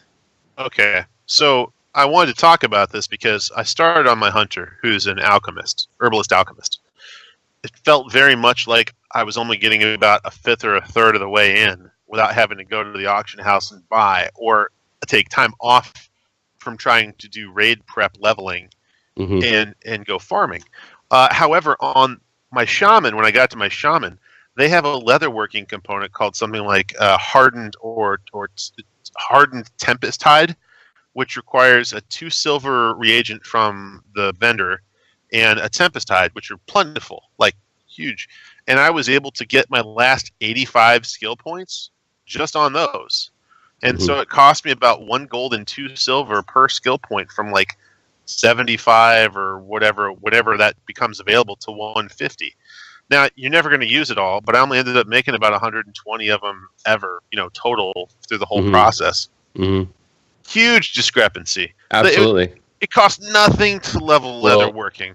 For example, a jewel crafter, Draven, you have a jewel crafter, so it's kind of the same thing.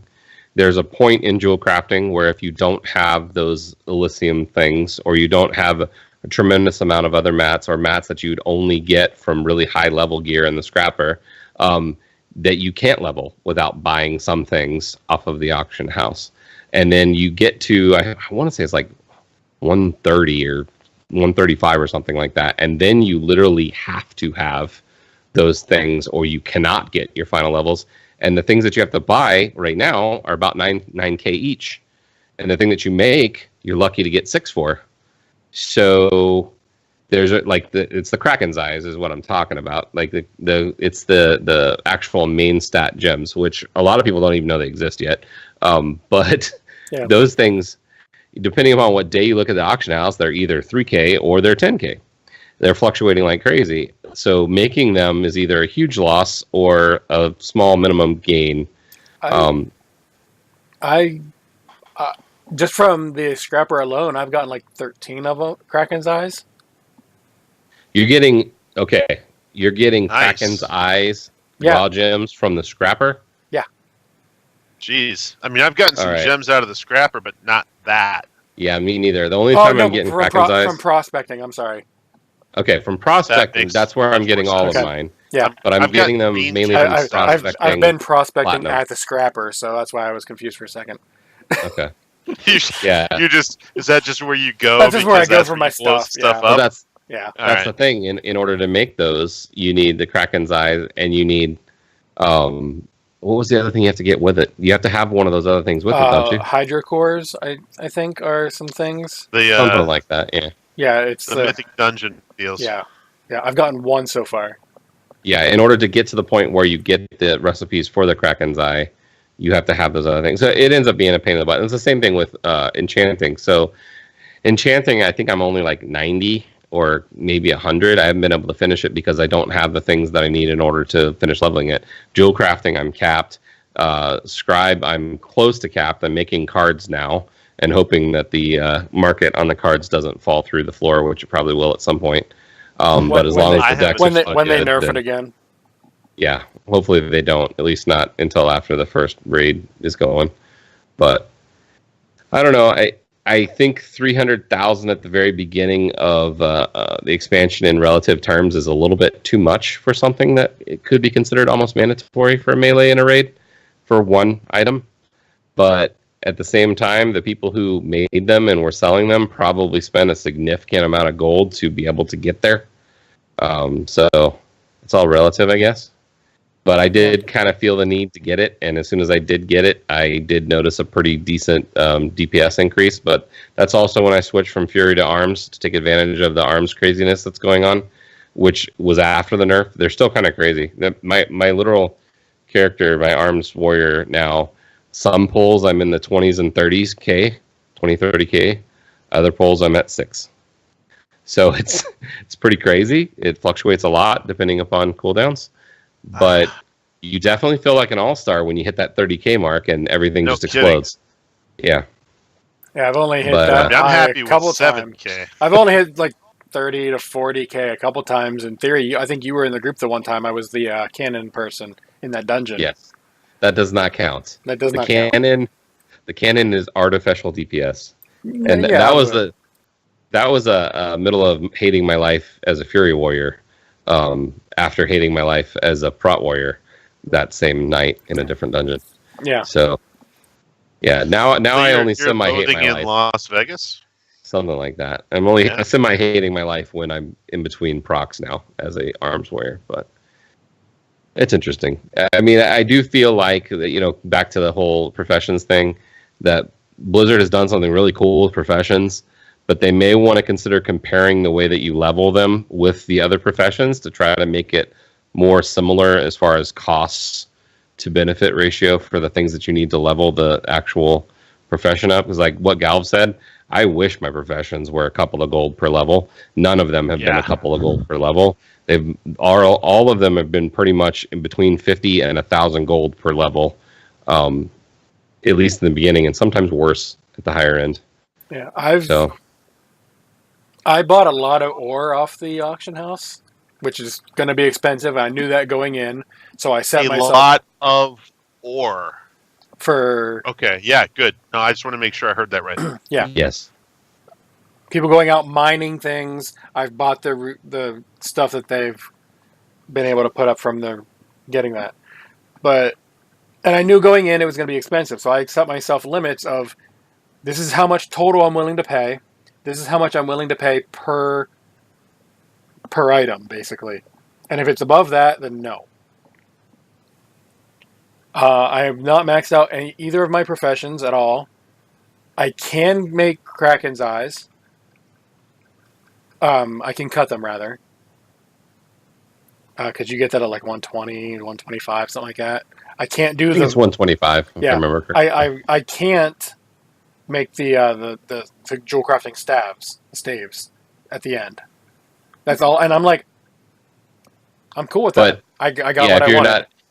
If you're not a class that can use the staff, it's like almost not even worth it because of the mats it takes to make it, and you have to scrap things in order to make it. Yep. Which doesn't make any sense. Yep. So I'm like, I'm good where it's at. I can cut what I need to cut, no problem. Blacksmithing, which is my other profession, which is, brilliant on my part, because I did this back in Wrath whenever professions meant something.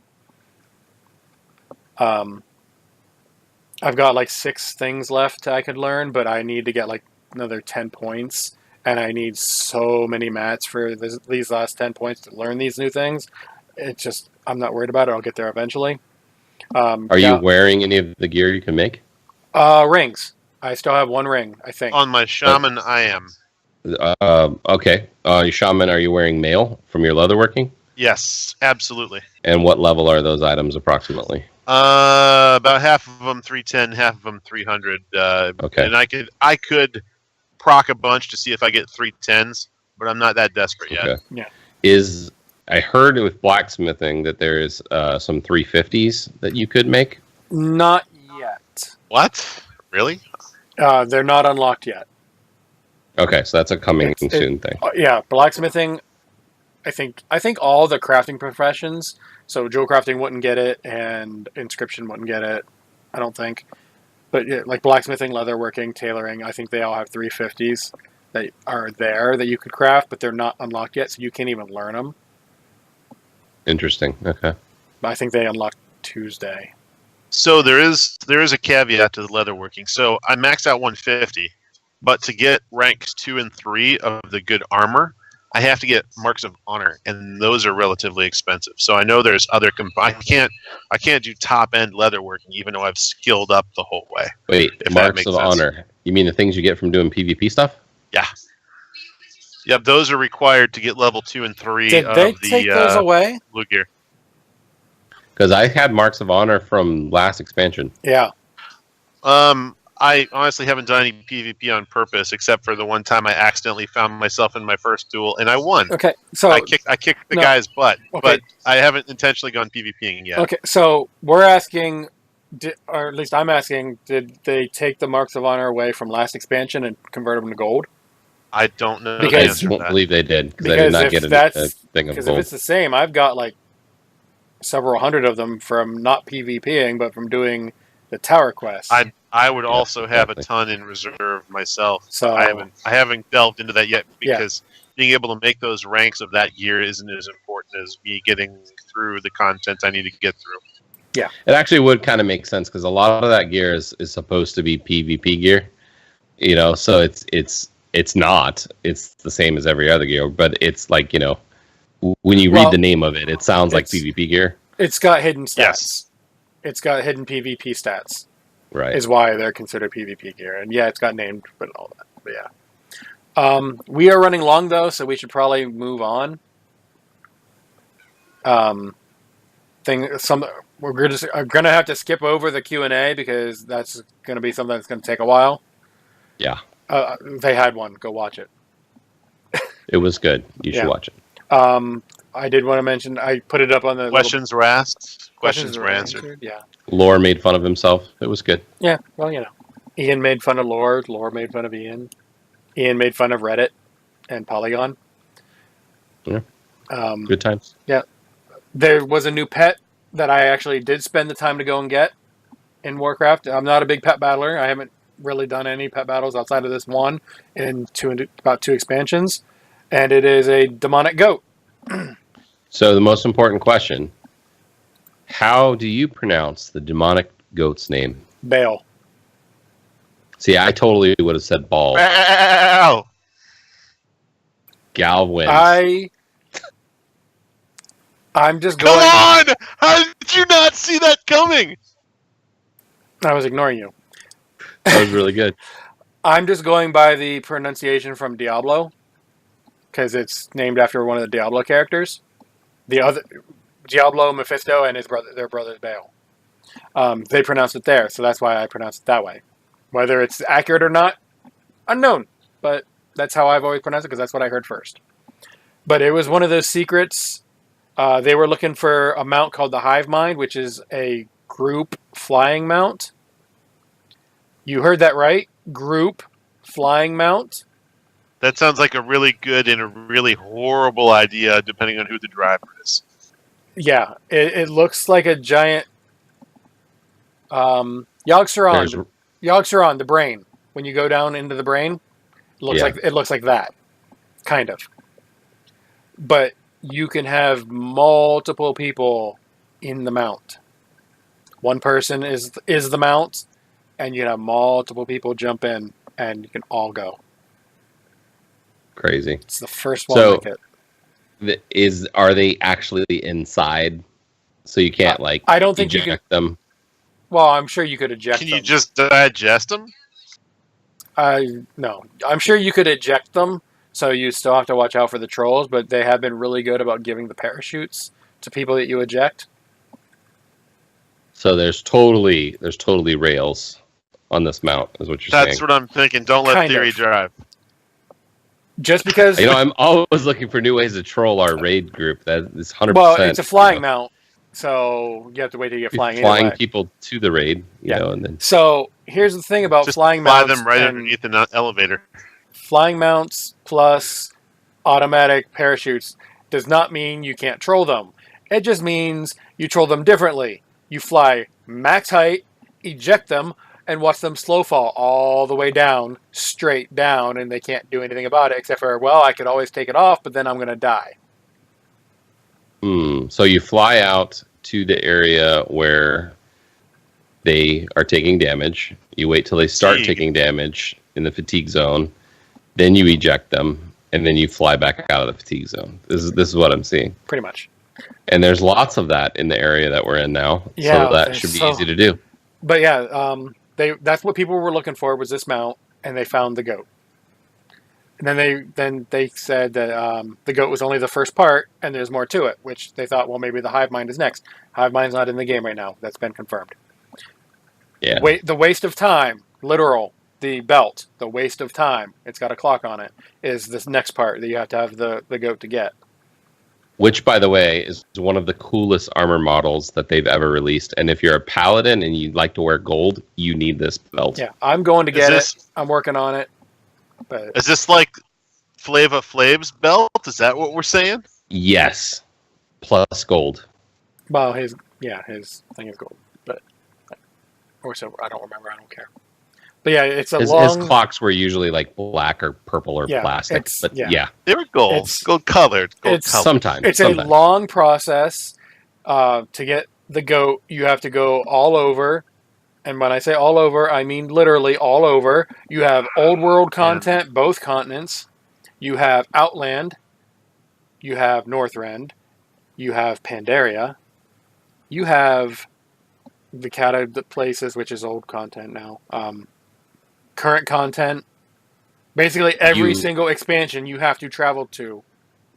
You have middle of the ocean in the fatigue zone attached to a boat that is about 100 yards underwater. Also, which I saw someone streaming doing it today. Yep, I went there. I will freely admit I died the first time there because I couldn't find the thing in time, and then as I was going back, I found it, so that was fine. But there's another one that is in between current content, Zandalar, and the Broken Shore. You can literally get there. You're gonna almost die, but you'll just make it if you run on a Strider and you're going the exact right direction.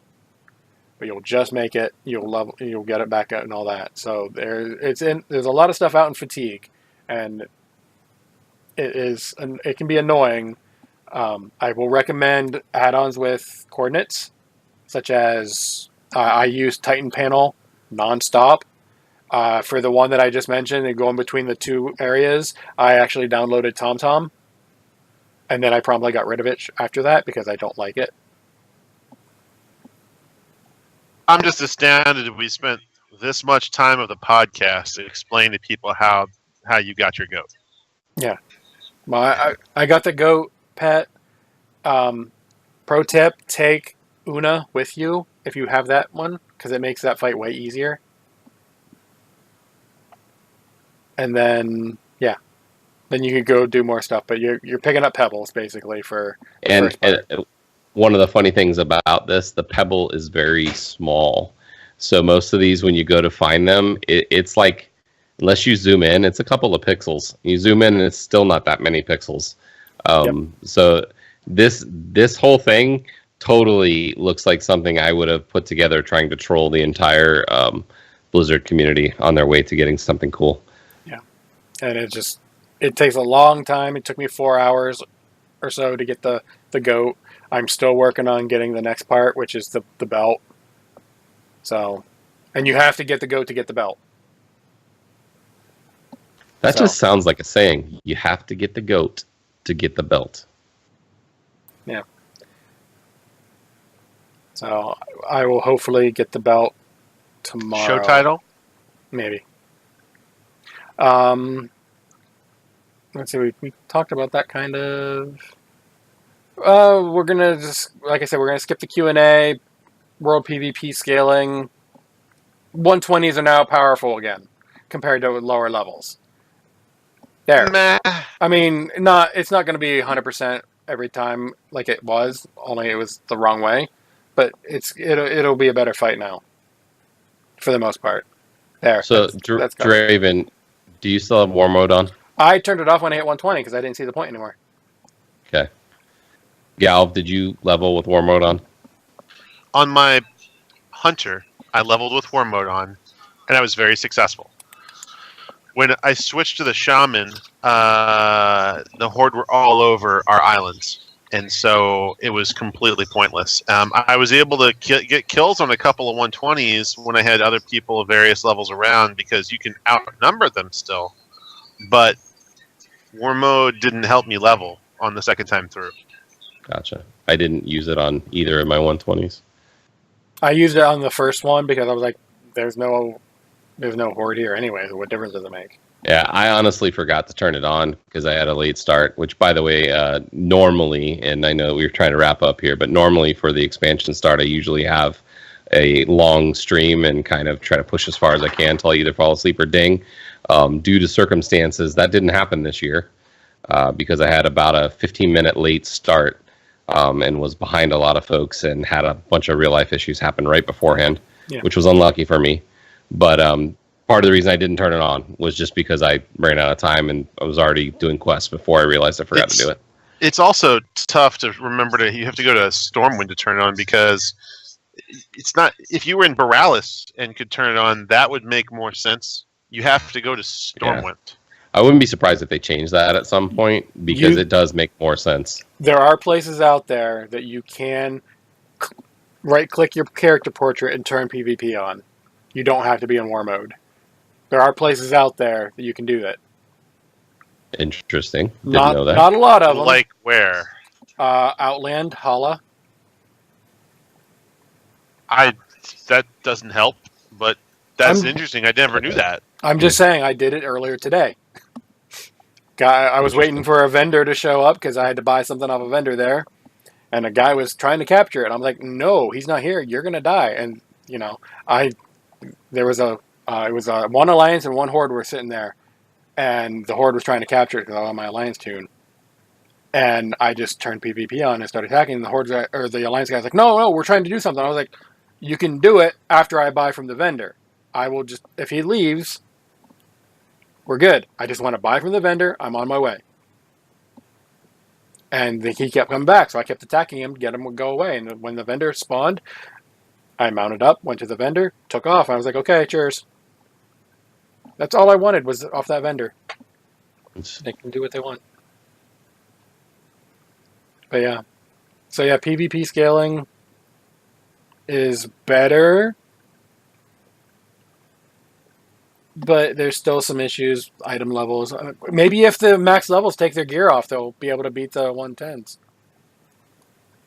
That sounds like a promising plan. Sounds like a bad idea. Yeah. Last thing I did want to talk about was from Gamescom, the Ashara cinematic, the Warbringers. Since it was, a couple of days late because we were supposed to get it before the expansion launch, which I understand why they didn't give it to us, but we were told all three of them would be out before the expansion. But I thought it was interesting. It didn't. I mean, it was well made. I had no problems with it. I thought she kind of turned the table. I don't understand how that power dynamic works. Like, he can empower her or whatever, but she's still making demand. She, in terms of power, at least as I understand it, the Legion showed up and they were like, yeah, you're going to be our slave. And she's like, no, your boss can be my husband. And then they looked at her like, oh, she actually does have some power. That would actually be about right. So in terms of power scales, Ashara is on level with Sargeras. And so it's like the Legion version of Bachelorette. Okay. Possibly. Yeah. And then in terms of with the old gods, right now, basically, Ashara is considered the most powerful semi-mortal being. Like, everyone else combined should not be able to touch her. So when we go to fight her, that'll be interesting. But she'll be severely powered down. Was that who did the undead prince mage from Azuna? Yeah, Ferondis. Who was he meteoriting over and over again? Her. Was her? I thought so. And I think so too. And she just looked at him, laughed at him and walked away. Yeah. Oh, she's the one that left. I'm just saying. She left because she was bored. Yeah. Well, I guess it is Bachelorette then. Okay. Yeah. But I will say that I do feel like that cinematic had a lot of feeling to it. Like there was some feels in that one. And I liked the fact that they made it seem like she was going to drown, and just there was a lot of dramatic pause before the end of that one. I don't know. It felt right to me because like I'm thinking like, okay, what's going to happen? What's going to happen? Is something going to happen? And then it did. Yeah. If you didn't know the lore already, you'd be like more edge of your seat kind of thing. But I knew that particular old god she was talking to had already corrupted her, and this is a flashback explaining her. So, which most of the Warbringers were flashbacks, at least for most of them. So that kind of Sylvanas makes sense. Sylvanas was a right It was a then and flashback. there. Well, but it was both. It showed the flashback with It showed Arthas. the flashback. So, but yeah. I did like the voice acting of who we are presuming is N'Zoth at this point. I mean, it's been confirmed, but his name wasn't said in the thing. Right. So the voice acting there, I thought That was Reinhardt. That was Reinhardt. Yeah, that's what I heard. Is that was actually the same voice actor that does Reinhardt. I will have to go back and listen to that because I did not pick up on that at all. Yeah, I heard that from multiple people, so I'm fairly positive that it's true. I'm not 100%, but I'm about 90% positive that that's true. I can tweet at him and find out. Let's find out because I think that's pretty cool. If that was him, that's amazing because I did not hear him at all.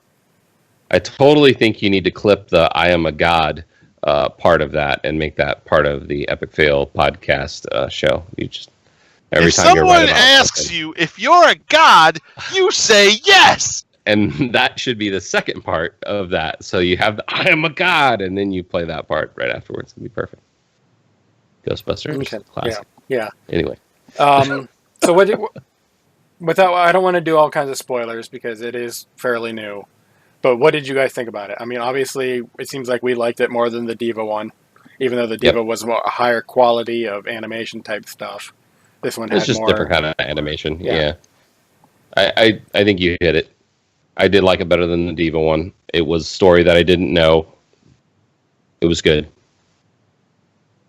Yeah. Galv, what about you? What did you think? I was impressed. I think it's another well-made product. I thought Diva was better, but that's because I was reading more into the backstory than other people were, perhaps. Okay, that's fair. I don't feel Ashara is a sympathetic character in that respect. I feel like she's a power player and she's getting her comeuppance. And she's go stick a fork in her. Yeah, she is 100% into power. That's all she cares. It would be nice if they gave us a little bit more story for her before all of a sudden she's a raid boss, though. I have a feeling. Can we have some more? I have a feeling we're going to get something in game or not. We'll get something revolving around her before she is the raid boss of the second raid, which is we're assuming the last boss of the second raid. That's what we're assuming. Whether that's the case or not, we don't know. I liked it. I did like it more than the Diva one, but I've been looking forward to Ashara stuff and especially N'Zoth stuff for a very long time. Yeah, you favor the tentacles. Not like that, but sure. There's a toy that you can have tentacles on your screen, and it's fun. There's nothing old god. There is nothing old god related in Battle for Azeroth whatsoever. But all right, so we ran long as per usual. Theory, do you have any shout outs or how to get a hold of you, that kind of thing? Shout outs wise, how about to our enormous amount of raiders? We had an interesting thing going on with our raid team towards the end. Usually towards the end of an expansion, right? People start taking breaks and you have less and less people show up every week. And, it comes a little bit of a struggle bus to try to get everybody excited about raiding. Well, this time we went from having a couple people going on break to getting like 5 or 6, 7, 8, 9 new people. So we're sitting still even after trimming a couple that didn't quite have time to level and one that went on a break. Still having more than 30 people, which is going to be fun to deal with. So huge shout out to all of those folks for being totally bought in and having fun with the game and enjoying themselves. And now we got to figure out who gets to sit, which is not going to be fun. But the raid team is doing great. Most of our raid team is above 305. Most of them are above 310 at this point. So we are on the way to being ready. As far as like where to find me, it's the same obvious places as before. Nothing's really changed. Twitter's at Gank Theory. You can also hopefully very, very soon start seeing me on twitch.tv/Gank Theory as well. May even stream for a little bit after we're done, possibly. But yeah, I will resume streaming our raids and probably some Fork Knife fun as well here in the coming week. Other than that, will it be you can Hearthstone? also find me. No, there will not be Hearthstone unless I am hosting Galv, and then you can watch some Hearthstone on him. That's a skill-based game. Yeah, that's a skill I don't want. So I will not be doing that. But you can also find me if you're a fan of the show. I am in the Discord for Epic Fail as well, so I can answer any questions that you have there or talk to you there as well. So yeah, join the Discord. You should join the Discord. Yeah. How about you, Galv? Anything? Yeah, I have a shout out to my girlfriend because she's been putting up with me over the last 3 weeks where you guys got a break. So I totally appreciate that. Right? Yes, we appreciate her too. She's at this point. standing right next to him. She was going to continue making shadow puppets on the green screen behind you, but she mercifully stopped because we're running long. Also, shout out to Theory for making it back. Totally appreciate that. Hope your foray back into streaming goes well. And let me know if you want to figure out. I'll put some info up on my page too. Where can you find me? Twitter, Galvanet Online, and twitch.tv/Galvanet. I have not been streaming much the last couple of weeks because I've been busy, and also we're going to get back into raiding, and then my raid schedule will probably look very similar to what it was before. So that should be fun too. And I totally appreciate everyone coming out tonight. As for me, my shout-outs, first and foremost, I'm going to give a shout-out to Galv's girlfriend for giving us a break from him. and for the hand puppets. Yeah, and for the hand puppets. Did you guys even notice? Did you notice the background? I did see the shadows, yes. Yeah, but in all seriousness, shout-outs, I'm going to be kind of like cliche. I'm going to give my shout out to Blizzard for putting out such a great game.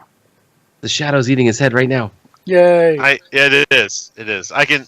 You got a little brown right here, Draven. Yeah, well, no, I've been having a great time with it. Right now, I'm not going to lie. Dressbar is my favorite zone out of all of them, out of all 6. But that's my. It's Halloween Town. How am I not going to love that? So, it's right up your back alley. I don't think that means what you think it means. Yeah, no, I think it means exactly what he thinks it means. He's just using it improperly. But in terms of getting a hold of me, at Draven Dresden over on the Twitter, that's really the easiest way. I mean, you can contact the show, podcast Epic Fail, over on Twitter. But if you want to contact me directly, at Draven Dresden. Let's see. We have a Patreon for the show, which definitely helps out way more than you guys know. Patreon.com/podcast Epic Fail. It's per month, not per show, and that was set up intentionally. I do try to keep it a show every week, unless something happens where I can't, like last week, or I went on vacation and forgot the code, so I couldn't while I was gone. But yeah, $1 a month, $5 a month, whatever you want. I will say thank you, and then I will look at you like you're crazy, and then say thank you again. Theory mentioned the Discord, bit.ly/epicfail Discord. Come on over, say hi. You can ask Theory random questions as long as they're not inappropriate. That goes for I don't care if they're inappropriate. Other people might care if they're inappropriate. If you're going to ask him, I'm fine with it. well, then you can join our Discord. You can find his name on the list, and you can DM him the inappropriate questions, and then no, there'll be no problem. Oh boy. Yeah, but yeah, you opened that one up. But yeah, at least it wasn't up the back alley. Anyway. Yeah, well, Galv has right. Yeah. But anyway, feel free to stop in, say hi, all that fun stuff. The music at the start of the show, I found that at bensound.com, and it's licensed under Creative Commons by Attribution 3.0. The non-legally speak of that is, give them credit, you can use it for free. They have lots of stuff over there. It's great. Clearly, because I picked it. So obviously I like it. So with that will be a show. Theory, you know the drill. Do you have any last words for the show? Be careful of dark back alleys.